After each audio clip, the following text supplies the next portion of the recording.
I stared down at the crisp legal document on my kitchen table. The words gift deed looked innocent enough, until you saw the recipient's name. Kayla Keene, my younger sister. Just sign it, Mallory, Mom said gently, like we were finalizing a dinner reservation and not handing over the biggest thing I'd ever worked for in my life. You'd still live here until the wedding. Then you'd move in with Patrick, right? Are you serious? My voice cracked. You want me to gift my house to Kayla? Mom looked up, startled as if I'd missed the point. It's not just a house, it's a gesture, a family act. It shows love. I leaned back in my chair, suddenly aware of how exhausted I felt. Not just from the double shifts at the hospital, or the fact that I hadn't eaten since 8 a.m., but from the lifetime of being the responsible one, the fixer, the giver. I bought this house, I paid for it, I said, my words slow even. Every dime from the down payment to the last cabinet knob in the kitchen. Alone. You don't have to remind us, Dad muttered, arms crossed. He stood behind Mom like some looming enforcer. But let's not pretend this is forever money. Property's supposed to stay in the family. It is staying in the family, I snapped. It's staying with me. A heavy silence. Then Kayla, lounging at the edge of the counter with her perfectly manicured fingers wrapped around a kombucha bottle, rolled her eyes. Mal, come on! You literally said last year that you were looking at condos near Patrick's place. This house is way too big for just you. That was before I knew Patrick had a secret Tinder account and a PhD in gaslighting. Before I found myself single, alone, and clinging to the only home I had ever truly owned. I'm not signing it, I said. Clear. Final. Kayla's mouth dropped open, mock offended. Are you serious right now? After everything Mom and Dad have done for you? I laughed. Short. Bitter. Like what, exactly? Dad's hand slammed the table. Enough. You've made your point. No need to be dramatic. But it was dramatic. How could it not be? This was my $437,000 house, my name on the mortgage, my blood on those night shifts, and now my family wanted to take it like it was a leftover casserole. I stood slowly. My legs were trembling, but not from fear, from rage. You want me to show love? I said, grabbing the deed and sliding it right back across the table. Here's love. I didn't walk out of this family when Kayla wrecked my car and blamed it on a hit and run. I didn't walk out when Dad called me a bitter spinster for not smiling at her engagement party. I stayed. I showed up. I paid. Kayla flushed red. It was one scratch. $1,200 scratch. Mom's voice wavered. Don't do this, Mallory. Not with the wedding so close. Oh, I'm doing this, I said. Because someone has to. I turned and walked straight out the back door. They didn't follow. I woke up to a text from Dad. Just 7 words. It's just a house, Mallory. Don't be bitter. I stared at the screen, thumb hovering. The audacity. After 20 years of being the default caretaker, I finally said no. And now I was bitter. At the hospital, I showed the message to Alana, the charge nurse on shift with me. She blinked. He really sent that? I nodded. Girl. She sucked her teeth. If someone asked me for a kidney with that energy, I'd donate it to science first. We laughed. But it wasn't funny. Not really. By the end of the shift, I was dragging. No sleep. Chest tight. The fluorescent lights in ICU always made the hours feel longer than they were. As I walked to my car, a notification buzzed. Instagram. Kayla had posted a new reel. I wasn't following her. Hadn't for over a year, but someone had tagged me in the comments. Curiosity got the better of me. The video opened with a filter of sparkles dancing across the screen. Touring my future home smiling face, Kayla cooed, spinning the camera to reveal my front porch. My hanging fern. My mailbox with a tiny dent in it from a clumsy Amazon delivery guy. I clicked the sound on. In the background, I heard her say, "We're gonna repaint this brick with a soft beige tone, maybe add a swing here. It just needs a little love." I froze. Just stood there, parked in the hospital lot, bags under my eyes and my badge still clipped to my scrubs, watching her plan renovations for a home she didn't own. I scrolled to the comments. Heart emojis. Fire emojis. One girl tagged another. Obsessed. Manifesting this for us. And then, the kicker. Mom's comment. It's perfect for a growing family revolving hearts. I felt like I was losing my grip on reality. Did they really believe this was going to happen? That if they all just pretended hard enough, I'd give in and hand it over? I almost laughed. Almost. Instead, I drove home. When I pulled into my driveway, I sat there for a minute, staring at the bricks she wanted to soften. I didn't move. I didn't cry. I just sat there, letting the silence fill every inch of me. This house wasn't just drywall and tile. It was mine. The late-night furniture assembly sessions, the black mold I discovered in the guest bathroom, and scrubbed out myself. The IKEA cabinet I built with one wrong screw that now squeaked when you opened it. It was my safe place, and now it was a stage set for someone else's dream, one they didn't earn. I went inside and locked the door behind me. Deadbolt. Chain. Then I shut every blind, turned off every light, and sat in the dark kitchen. The silence wasn't peaceful this time. It was loud. Pressing. I thought about texting Patrick. Just to vent. But he would have said something like, "Don't let them get to you. You're stronger than that." And then he'd have changed the subject back to his marathon training schedule. So I didn't text anyone. Instead, I opened the freezer, grabbed a pint of pistachio ice cream, and ate it standing up in the dark. I needed to remember how this felt. The betrayal. The absurdity. Because next time they came with a new angle, a fresh manipulation, I couldn't afford to waver. This house wasn't a gesture. It wasn't a gift. It was my line in the sand. And I was done letting anyone cross it. There's nothing like coming off a 12-hour night shift to find a stranger's Tesla parked in your driveway. I blinked at the sleek black car blocking my garage and checked the plates. Vanity plate, J+K4 Ever. I already knew who it belonged to. I stepped out of my car slowly, still in scrubs, my ID badge catching the morning light. The front door wasn't locked. That should have been my first red flag. Inside, I stopped cold. There, at my own dining table, sat Kayla and Jonah, her fiancé, digging into pad thai containers with my parents. The kitchen smelled like lemongrass and audacity. "Oh, hey," Kayla chirped. "You're home early." My mouth opened, but nothing came out. Then she stood and gestured around. We were just showing the place to my bridal party. You know, flow planning, lighting, furniture layout stuff. I turned slowly. 3 women I'd never met were standing in my hallway, holding iced coffees, and peering into the living room like it was a rental on Zillow. "What are you doing in my house?" I asked, voice tight. Mom dabbed her mouth with a napkin. "Don't be rude, Mallory. You always said, make yourself at home." "I didn't mean you could bring an entourage." Dad finally looked up from his container.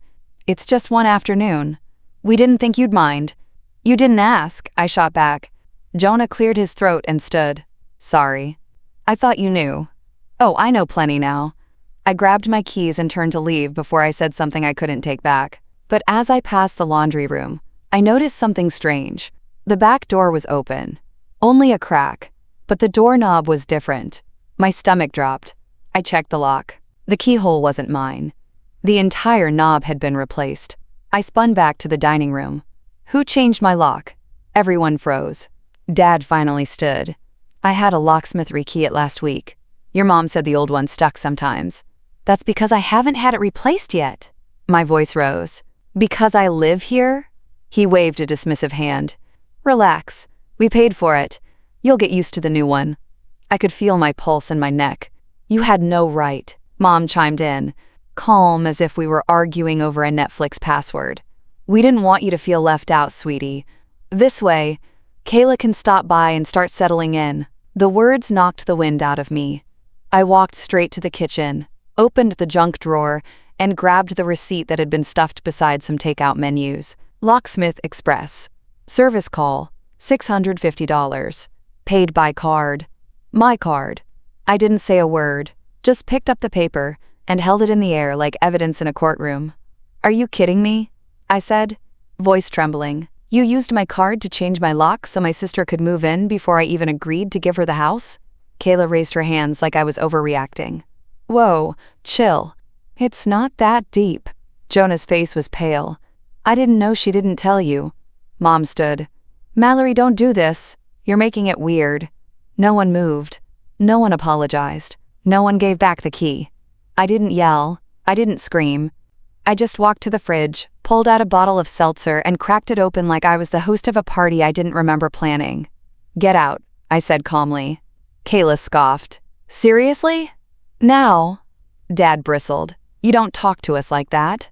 I took a slow sip. You don't break into your daughter's house and demand courtesy. They didn't leave quickly. Not at first. But eventually, they filed out. Mom with a frown. Dad grumbling. Kayla muttering under her breath. Jonah lingered last. I'm sorry, he said quietly. This wasn't right. I nodded once. When the door shut behind him, I locked it. The new lock. Then I slumped to the floor and cried for the first time in months. It started with a whispered lie over wine. And by the weekend, it had morphed into family folklore. Kayla told our aunts that I promised her the house years ago. Just a casual, sisterly vow over brunch, apparently. She said it was mine when she first bought it, Kayla claimed, her voice dreamy in a Snapchat story. Like one day, when you settle down, this will be your place too. Isn't that the sweetest? No, it isn't. Because I never said that. But it didn't matter. The story spread like spilled sangria at a Keen family cookout. By Sunday, 3 of my cousins had unfollowed me. By Tuesday, I got a passive-aggressive group chat message from Aunt Dana. Promises should be kept, especially by people we look up to. I didn't reply. What was I supposed to say? Actually, my parents trespassed and rewrote the locks on my life like it was a sitcom subplot? Instead, I scrolled. My phone buzzed. A new post. Kayla again. This time, it was a boomerang. Her spinning in my living room with the caption, Manifestation works dizzy, #homeowner vibes, #bridal dreams. I was tagged in the corner. Like some brand partnership she forgot to disclose. That night, I texted our mom. Me, can you please tell Kayla to stop posting my house like it's hers? Mom, sweetheart, she's just excited. No harm done.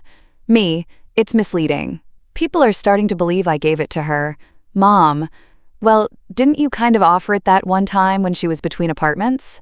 I sat on the floor in my hallway and stared at that text until the battery icon blinked red. I never offered her the house. I once said she could crash for a weekend after she got evicted for not paying rent. That was 4 years ago. But now, that one night of letting her sleep on my couch had been retrofitted into a full legal commitment. The next blow came 2 days later. I was scrolling through the family group chat while eating noodles on my couch in my house, and I saw it. A screenshot of a Reddit thread titled AITA for expecting my sister to honor her word and give me the house she promised. I clicked. It was anonymous, but it was unmistakably Kayla. Same phrasing, same fake timeline. The comments were brutal. You're not entitled to a house just because your sister was nice once. Girl, buy your own place. Your sister's not your sugar daddy. Info. Are you okay? Somewhere in the thread, someone had posted a link to my nursing profile. A public listing. With my name. The house had become internet canon. And I, the bitter nurse sister, was now digital folklore. That weekend, I got uninvited from Kayla's bridal shower. Not with a phone call. Not even a text. It was a quiet edit to the Facebook event. My name disappeared from the guest list. That's it. I messaged our cousin, Steph. Me. Did I just get booted from the shower? Steph. I don't know what happened. But yeah, it was Kayla's call. Said things would be less tense. Less tense? It was my house. My locks. My reputation. But sure, let's cut the tension by cutting me. I stared at my phone until the screen blurred, then threw it across the bed. I didn't cry. I didn't even scream. I just sat there, trying to remember the last time I felt like I belonged anywhere. Kayla had a bridal party. A wedding hashtag. A whole future curated in rose gold and filters. And I had reality. Reality wasn't glossy. It didn't spin for a boomerang. It sat heavy in your chest and whispered, "You're alone in this." But I still had one thing they didn't. The deed. And for now, that meant I still had time to fight. I skipped dinner with Patrick's parents that Friday. The invitation had been on our fridge for weeks. An anniversary thing at some overpriced steakhouse downtown. But I couldn't go. Not after seeing another Instagram story from Kayla that afternoon. This time, she was flipping through paint swatches. "Which one says, 'Future nursery' to you?" she asked her followers. My walls. My nursery now, apparently. I texted Patrick. Me, I can't tonight. I'm sorry. Something came up. Patrick, Is it your family again? I didn't respond right away. What was I supposed to say? Yes. I'm being slowly erased from my own life by people who share my DNA. 5 minutes later, he replied again. Patrick, you've been canceling a lot. I'm trying to be patient here, Mal, but this is starting to feel like a pattern. I stared at that message while still in my scrubs, slumped against the kitchen counter. I was too tired to cook, too tired to cry, too tired to explain that I was being gaslit out of my own house by people who thought love meant handing over a mortgage. Instead, I typed, me. I'm just dealing with a lot right now. Patrick, I know, but you're not dealing with us. Us. Like us was a job I was neglecting. Another notification. I braced for it. Patrick, look, I think you need to grow up and move on. Every time things get hard, you crawl back into that drama with your family like it's a comfort blanket. I don't want to play second to people who clearly don't respect you. And then, Patrick has left the chat. Not literally, but in spirit. The silence afterward was suffocating. I stood in the hallway, trying to hold it in. My legs carried me toward the bathroom like muscle memory. The tub was still wet from my rushed morning shower. I didn't even bother turning on the lights. I sat down on the cold porcelain edge, then slid in, fully clothed, jeans, hoodie, sneakers, and I threw up. Not because of food, not from illness, because my body couldn't carry it anymore. Not the isolation, not the fake narratives, not the gaslighting, not the fact that my boyfriend had just broken up with me over text, because I wouldn't pretend my life was fine when it wasn't. After the heaving stopped, I lay there, curled up on the bottom of the tub like I was trying to disappear. I remembered being 14, walking home from middle school in the rain because Kayla forgot to pick me up. She was supposed to. She promised. When I got home soaked and shivering, Mom had just said, "Don't be dramatic." That was the first time I knew. In this family, silence wasn't survival. It was expectation. Be quiet, be good, be useful. So I paid for Kayla's cheer uniform that fall. With babysitting money. Dad had forgotten his wallet at sign-ups. He called me a good girl. That was the first time I learned what love meant in our house. Sacrifice. It meant giving until you couldn't anymore. Then smiling like it hadn't drained you dry. But this time, I couldn't do it. Not again. Not for a wedding hashtag and a bouquet of lies. I climbed out of the tub, peeled off my wet clothes, and wrapped myself in the same towel I'd had since nursing school. The house was silent.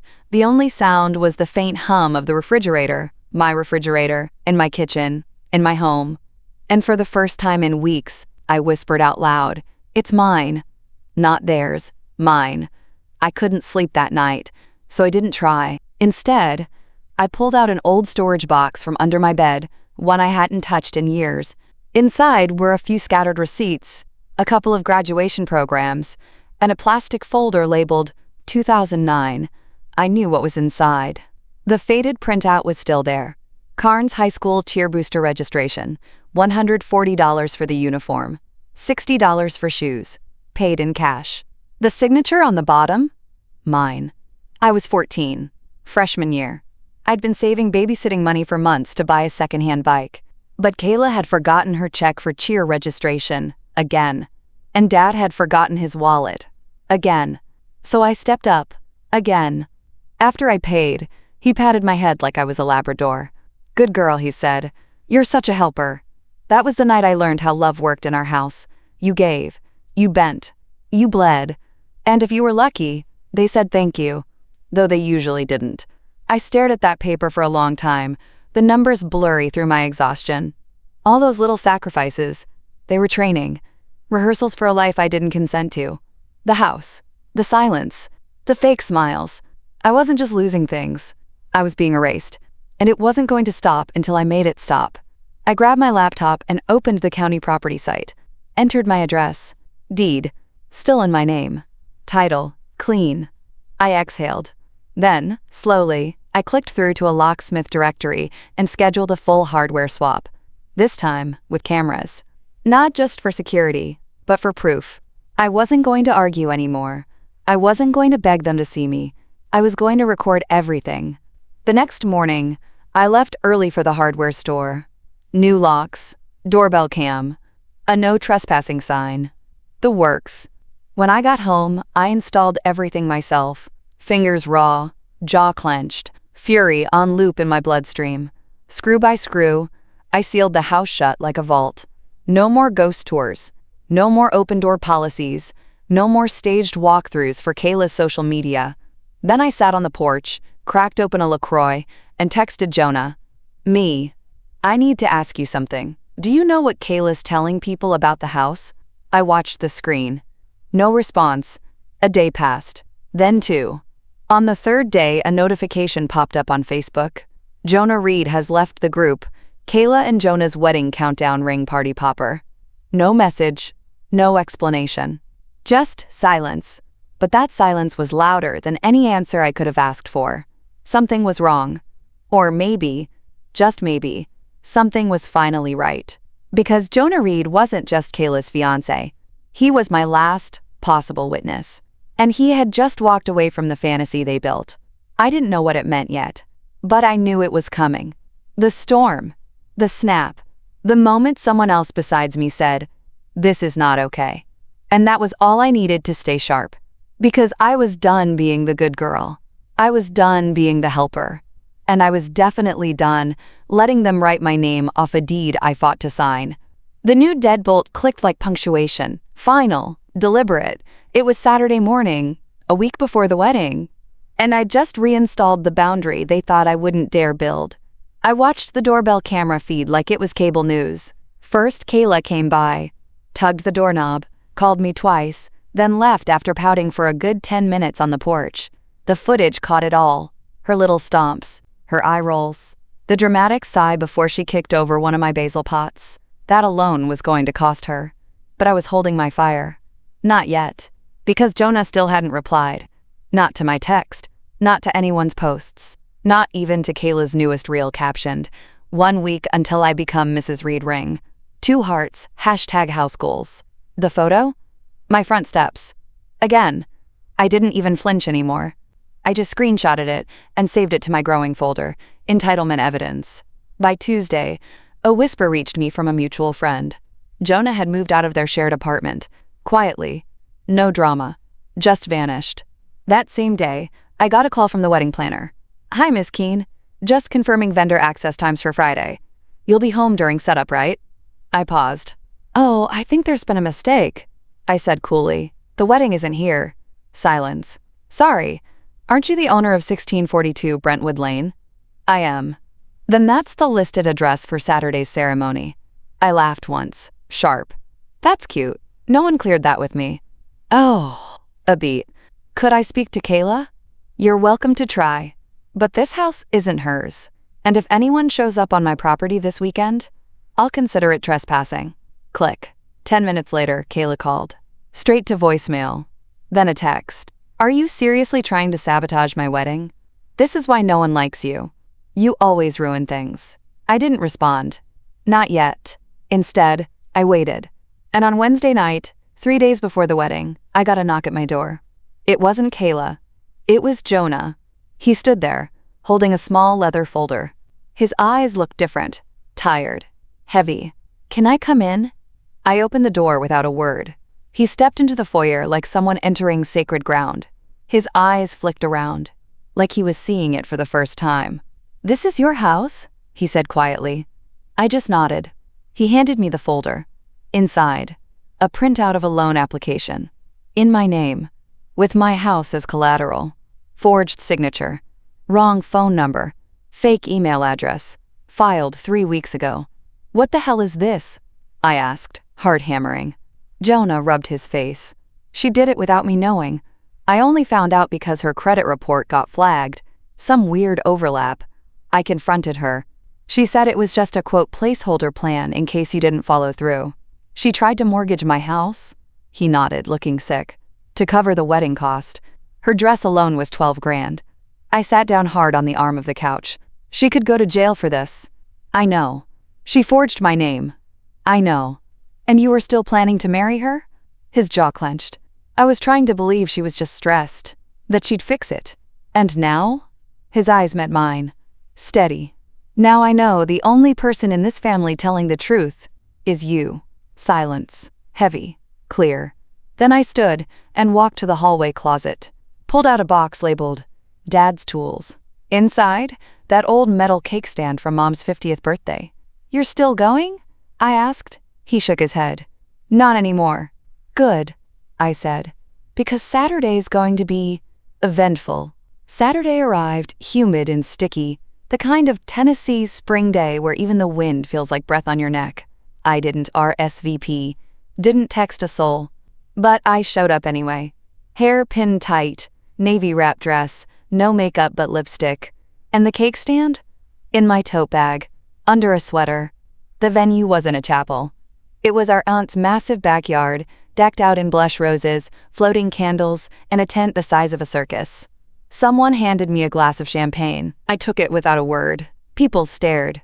A few gasped. Kayla was already posing for photos, the toule of her designer dress catching the golden hour just right. Mom saw me first. Her mouth tensed. Dad caught sight of me seconds later. He crossed the lawn like a storm in motion. "You shouldn't be here," he hissed, breath hot. I sipped my champagne. "But it's family, right? You're not welcome. You're not in charge." Then, quieter, "You'll regret embarrassing us." I tilted my head, smiled, whispered, "Not as much as you'll regret this next part." He blinked, confused, and then I pulled the metal cake stand from my bag, held it up, just for a second. That was all it took. He lunged. Before I could react, before anyone could process what was happening, he slammed it, hard, into the side of my head. Gasps, screams, a cry from someone near the gift table. The stand clattered to the ground. I stumbled, warm blood sliding down my temple. Kayla shrieked, but the tent had gone still. Shock rippled across the crowd like a dropped tray. And that's when Jonah stepped forward, microphone in hand. "I guess we're sharing truths now," he said, voice steady. "So here's mine. Kayla forged a legal document in Mallory's name. She tried to take out a loan against this house to pay for this wedding." Murmurs turned to gasps. "She used a fake email, a fake phone number. And when I confronted her, she said Mallory would never notice, that she didn't deserve the house anyway." Kayla screamed, "He's lying!" But Jonah held up the loan folder. "Everything is here, signatures, timestamps, and I've submitted copies to the county clerk." Silence, then a crack, as someone dropped a wineglass. My aunt clutched her chest. Mom screamed, "You're ruining everything!" Jonah didn't flinch. "What's ruined is this whole illusion. The lies, the entitlement, the gaslighting." He turned to Kayla. "I'm not marrying you. You don't need a husband. You need a lawyer." The crowd erupted. Kayla fainted. Dead drop fainted, into her maid of honor's arms. Dad tried to shout something, but the police were already being called. Someone handed me a napkin. I pressed it to my temple, blood now mixing with blush fondant splattered on the grass. Jonah set the mic down on the head table and walked away. Just like that. The fantasy? Dead. The house? Mine. The story? Finally, mine to tell. The ER doc gave me 4 stitches and a mild concussion diagnosis. I told him it wasn't the worst injury I'd gotten from family. He didn't laugh. By Sunday morning, Dad was in custody, charged with assault and battery. There was video, lots of it. Everyone had their phones out. One even got slow-motion footage of the stand mid-air, like a grotesque TikTok edit. Mom texted once, "You didn't have to press charges. He's still your father." I blocked her. Then I blocked the family group chat too, just in time to miss the flood of half-hearted apologies, backpedaling, and at least one message from Aunt Dana that said, "We just wish you'd handled it privately." Handled what? The assault? The fraud? The house theft? Privately? No. I called my lawyer that Monday. We filed a cease and desist against Kayla and both my parents, specifically regarding use of my property in wedding promotions, any references to home ownership, and, of course, social media tours. It was official. The house was no longer just mine in paperwork, it was mine in boundaries. The annulment hit local gossip blogs before it hit the courthouse. Jonah had filed it first thing Monday morning. "Irreconcilable fraud," the headline said. Underneath, a blurry photo of Kayla crying into a Starbucks sleeve outside the county clerk's office. I didn't watch the interview clip she posted the next day, but I saw the caption, "Sometimes people just can't handle strong women." I rolled my eyes so hard I nearly reopened my stitches. There was a knock at my door that Thursday. Not a pounding, just a light, slow knock like regret wearing soft shoes. I didn't open it. Instead, I watched the camera feed. Mom! Holding a plastic grocery bag. She didn't ring the bell. She just stood there, lips pressed thin, then gently placed the bag on the doormat and walked back to her car. Inside the bag, a Tupperware of deviled eggs. No note. No apology. Just eggs. Like that could erase everything. I tossed them straight into the trash. On Friday, the lawyer confirmed what I already knew. No one could legally touch the house without my signature. The attempted mortgage? Nullified. The fake paperwork? Now evidence in an active investigation. Kayla had gone quiet online. No more reels. No more wedding hashtags. Just a black square with a caption. Sometimes your own blood poisons the well. Cute. I poured myself a glass of wine. Red. Dry. Unapologetic. Then I walked room by room. Through my house. My house. I lit a candle in the kitchen. Threw open the windows in the guest room. Turned on my record player in the living room. Finally fixed after 2 years of, I'll get to it. And I stood in the center of it all. Not to prove a point. Not to gloat. But because this was the first time the silence felt like mine. No Kayla, no fake stories, no broken locks or staged walkthroughs. Just a house. Solid. Quiet. Clean. Mine. I moved to Asheville on a Wednesday. No goodbye post. No new chapter montage. Just a rented U-Haul. A single friend from work who offered to help. And a long, steady drive into the mountains. The new house wasn't fancy. 1950s ranch. Sloped roof. A kitchen that needed work. But it had a wide porch, an overgrown garden, and a sunroom that smelled like old wood and possibility. I didn't tell anyone the address. I planted tomatoes the second week. Cherry ones first. Little red bursts I could actually keep alive. Then herbs. Basil. Thyme. Rosemary. I kept the windows open all day, even when it rained. I started taking ceramics on Sundays. Nothing serious. Just a wheel, some clay, and my hands learning how to shape something instead of fix something. That was new for me. So was quiet. The kind that isn't lonely. The kind that hums. Every morning, I made coffee and walked barefoot across the cool kitchen tile. No group chat pinging. No guilt-tripped phone calls. No sister laying claim to rooms she never cleaned. Just me. Just breath. Some mornings I'd think about Knoxville. Wonder if Dad still thought I owed them something. If Kayla ever admitted what she did. If Mom ever felt even one pulse of regret. But mostly, I didn't think of them at all. I thought about basil sprouting through clay pots. About the bird that nested on my porch beam. About whether I should repaint the living room or just let it be. One afternoon, while trimming dead leaves from my tomato plant, I found the old metal cake stand in one of my boxes. Still dented. Still faintly stained with fondant. I didn't throw it away. I planted lavender in it. Set it on the porch. Let the bees come.